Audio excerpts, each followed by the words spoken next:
Americans at the embassy. The number has grown slightly. I'm not going to get into the numbers because they are changing.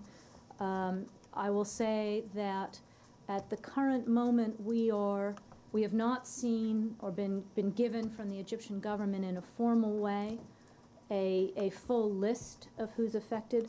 What we do have from our embassy's work with the organizations and with individual American citizens, we have a list of about 17 who we believe have been affected by this, and about half of those are Americans who are still in Egypt. Some of them are not in Egypt.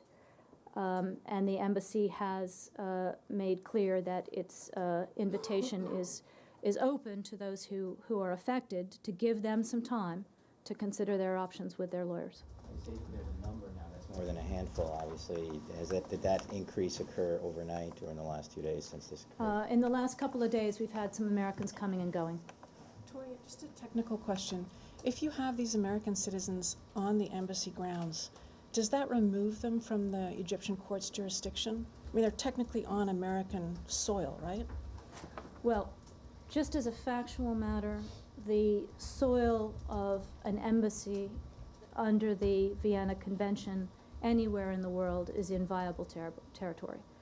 But let me just say, with regard to this case, this is, as we've said before, a very unique and unusual situation. This is a situation that is, as we've made absolutely clear, gaining the attention at the highest levels of both of our governments. So I don't want to speculate on what might happen going forward. We have a report that formal charges will be filed. In the interim, our ambassador has invited those who are affected, who are still in country, to use the embassy grounds, to give them a little bit of space to work with their lawyers so that they are prepared for what could be coming. You said people came and went, or were coming and going? We have a couple of, there are some folks who are not affected by the travel ban, who have been able to go, but the invitation of Ambassador Patterson is particularly for those Americans who are affected by this action, who are still in country and are not able to leave. So these who left presumably were family members or people who are under lesser, that face lesser charges possibly? I can't speak to the individual folks. We don't have Privacy Act waivers on these individuals, but some of them were able to leave in the last couple of days who weren't on the travel ban. Please, Andy? No? I have a new topic. Are we still on Egypt? Yeah. Yes, please. Still is not clear for me. I mean, they are saying, Egyptians are saying that it's a legal issue, and it seems it's not. I mean, and always you are saying that this has to be solved from American side. When they meet Egyptians, they said they have to. This issue has to be solved, and still we don't know what they are telling you. They are telling you it's a legal issue. I mean, I'm trying to figure out, it's a political issue or it's a legal issue. What's your perspective? I mean, what's your understanding? Obviously, what the Egyptians are saying at the moment is that this is a judicial issue. Just to make absolutely clear, for the Americans involved, these Americans have been cooperating, and their organizations have been cooperating with Egyptian authorities on these issues for months and months. They have submitted to hours and hours and hours of interviews. They've been completely transparent about their records. They want to be registered. They want to be able to operate under Egyptian law.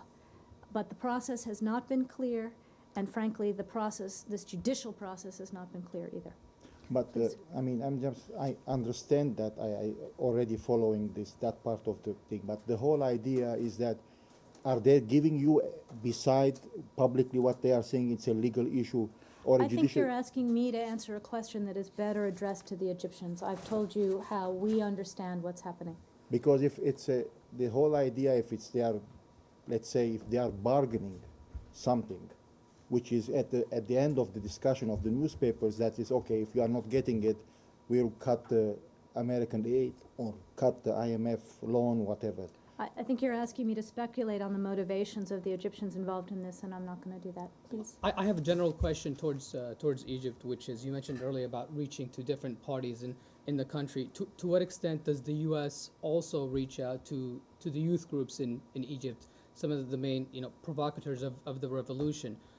Do you have contacts with Egypt's youth movement on U.S. policy? Absolutely. We talk to Egyptians of all ages and stages of life, all political parties. We have been very open about that, and we've been doing a lot of work to make clear in Egypt, as I said from this podium many times, as the Secretary said, as the President has said, that these organizations are designed to support the democratic transition that Egyptians themselves have fought so hard to have, that they have counterparts that are Egyptian that are doing the same thing, that they've already played a valuable role in shining a light and ensuring the relatively good and clean elections that have gone forward, and that they play a very important role in any kind of a democracy, and they're part of the warp and woof of what needs to happen if the Egyptian revolution is going to fulfill its promise of a really open and democratic state. Just a quick follow-up, which is, the SCAF maintains that obviously this is a judicial issue. To what extent do you either agree with that sentiment, or are you concerned that this trial might somehow divert attention to possible anti-American sentiments in the region, that the country is currently going through so many issues? To what extent are you concerned about that? Well, I think I've said that we're gravely concerned about the impact of this on the relationship, and about the fact that this is being used by some for propaganda purposes, which diverts attention away from what's most important in Egypt, which is for the democracy process to continue and for the transition to continue, and for all of us in the international community to be able to support the aspirations of the Egyptian people, including their youth, as you so importantly pointed out. The next generation deserves to live in a more democratic, more open, more prosperous Egypt, and that's what we all want. Please. The other aspects of relation, whether it's education and other contacts between the embassy and different ministers, are regularly done, normally done, or just affected by this thing? No, all the rest of our civilian efforts are going forward at the moment. When the Secretary talks about concerns about the future, she's talking about FY 2012 issues.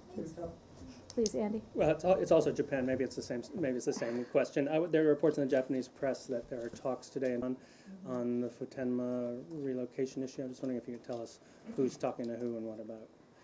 We do have a Japanese delegation coming in today to see Kurt Campbell's deputy assistant secretary, Zumwalt, and he's joined by his Defense Department counterpart, Daz D. Schiffer, to continue our discussions about bilateral issues, including the Futenma issue today. This is in the wake of the decisions that the Pentagon had to make more broadly with regard to U.S. force posture, so that this conversation will go forward in that context. Just to underscore that the U.S. and Japan are both strongly committed to maintaining and enhancing our robust security alliance, which is dedicated not only to the security of Japan, but also to the security of the region.